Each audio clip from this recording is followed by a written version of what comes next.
একই সমস্যার কথা বললেন দীপ্তির মা ফারজানা ব্রাউনিয়া। দীপ্তি কি তবে মা হতে পারবে না? সেজন্যই কি তিনি দীপ্তির পাত্র হিসেবে ৪৭ বছর বয়সী মুশতাককে বেছে নিয়েছেন? কে কাকে বেছে নিয়েছেন জীবনসঙ্গী হিসেবে, মুশতাক না দীপ্তি? জানলে চমকে উঠবেন আপনি। আর কেনই বা ২৩ বছরের দীপ্তি ৪৭ বছরের বিবাহিত মুশতাককে জীবনসঙ্গী হিসেবে বেছে নিলেন? কারণ জানলে আপনি অবাক হতে বাধ্য হবেন। পিসিওএস রোগটা ভীষণ ভয়ঙ্কর।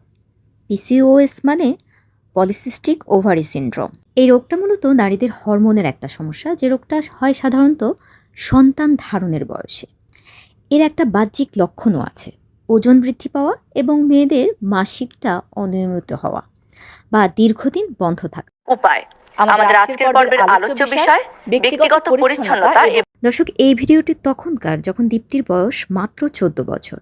ফারজানা ব্রাউনিয়া স্বর্ণ কিশোরী নামে একটা জনপ্রিয় অনুষ্ঠান করতেন এবং মূলত দীপ্তির সঙ্গে সেখান থেকেই তার পরিচয়, এবং সেই যে হাত ধরলেন আর কিন্তু ছাড়লেন না। দর্শক, এই ফারজানা ব্রাউনিয়া কিন্তু দীপ্তির আসল মা নয়, তবে ছিলেন মেন্টর। সেই মেন্টর থেকে তিনি যে দায়িত্ব পালন করলেন মেয়েকে বিয়ে দেয়া অবধি দাঁড়িয়ে থেকে, তাতে এইটুকু বলা যায় যে জন্ম না দিয়েও কী করে মা হওয়া যায় সেটাই কিন্তু ফারজানা ব্রাউনিয়া দেখিয়ে দিলেন।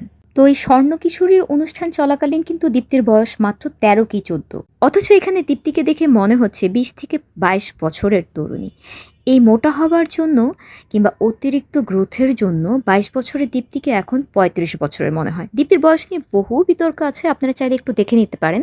এই পিসিওএস রোগটা একজন নারীকে ভেতরে ভেতরে কিন্তু নিঃশেষ করে দেয়। কেন জানেন? যার পিসিওএস আছে সে মনে মনে ভাবতে থাকে যে তার বোধহয় আর কখনো সন্তান হবে না, যেহেতু তার জরায়ুর আশেপাশে চর্বি জমতে শুরু করে। সেই জন্য মূলত খাদ্যাভ্যাসের অনিয়ন্ত্রিত অভ্যাস এবং অনেক সময় হরমোনাল ইমব্যালেন্সের কারণে পিসিওএসটা হয়। দেখুন, মেয়ের বিয়ের পর মা কত খুশি, বারবার বলছে যে তুমি মিসেস হয়েছো, হ্যাঁ তুমি মিসেস হয়েছো।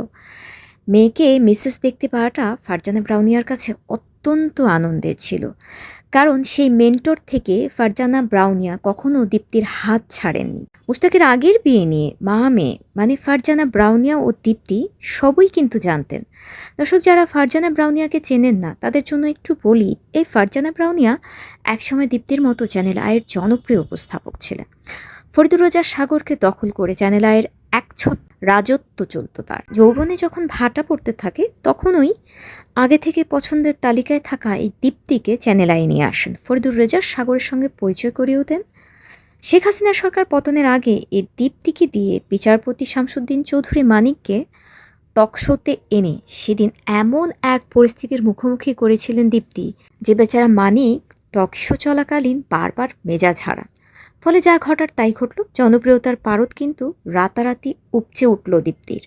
এরপর থেকে তাকে আর পেছনে ফিরে তাকাতে হয়নি। দর্শক, আপনারা যারা এখন দীপ্তি ঠকে গেছে বলে তার জন্য কপাল চাপড়াচ্ছেন, তাদের জানা উচিত সাম্প্রতিক সময়ে মুশতাকের ঘনিষ্ঠ বন্ধু দীপ্তি ও মুশতাকের বিয়ে নিয়ে এক চাঞ্চল্যকর পোস্ট দেন। সেখানে মুশতাকের বন্ধু বলেন যে সবাই ভেবেছিল দীপ্তি ও মুশতাকের প্রেমের বয়স ৩ কিংবা ৫। ভুল। দীপ্তির কাছে ডক্টর মুশতাক ছিলেন চাইল্ডহুড ক্রাশ। দীপ্তির বহুদিনের মুগ্ধতা এবং আগ্রহের পর অবশেষে দুই পরিবারের উপস্থিতিতে অত্যন্ত ঘটা করে তাদের বিয়ে হয়েছে। হ্যাঁ, তাদের মধ্যে বয়সের একটা বড় ব্যবধান আছে। দীপ্তির ২২ অথবা ২৩ আর ডক্টর মুশতাকের ৪৪ থেকে ৪৫। এই বয়স দেখেই সোশ্যাল মিডিয়ায় একদল মানুষ জাজমেন্টের দোকান খুলেছে, অথচ বিয়ের ছবিগুলোর দিকে তাকালেই বোঝা যায় দীপ্তিকে মিডিয়ার পর্দায় কখনো এতটা প্রাণবন্ত ও সুখী দেখায়নি। আচ্ছা দর্শক, তাহসান আর রোজার বিয়ের কথা আপনাদের মনে আছে? ৪৫ বছর বয়স্ক তাহসান যখন হুট করেই রোজাকে বিয়ে করে বসল, রোজার বয়স তখন মাত্র ২৫ বছর। ২০২৫-এ তারা বিয়ে করেন, আবার ২০২৬-এ ছাড়াছাড়িও হয়ে যায়। কেন জানেন? রোজা ছিল অত্যন্ত আধুনিক ও উচ্চাকাঙ্ক্ষী, বিপরীতে তাহসান ছিল অন্তর্মুখী এবং নিজের ভেতর নিজেকে আটকে রাখা একজন মানুষ। ফলে যা হওয়ার তাই হলো, বিয়েটা টিকল না। দীপ্তিকে আমরা যতটুকু জানি, তার সেই চাইল্ডহুড ক্রাশকে পেয়ে সে একেবারে যার পর নাই খুশি।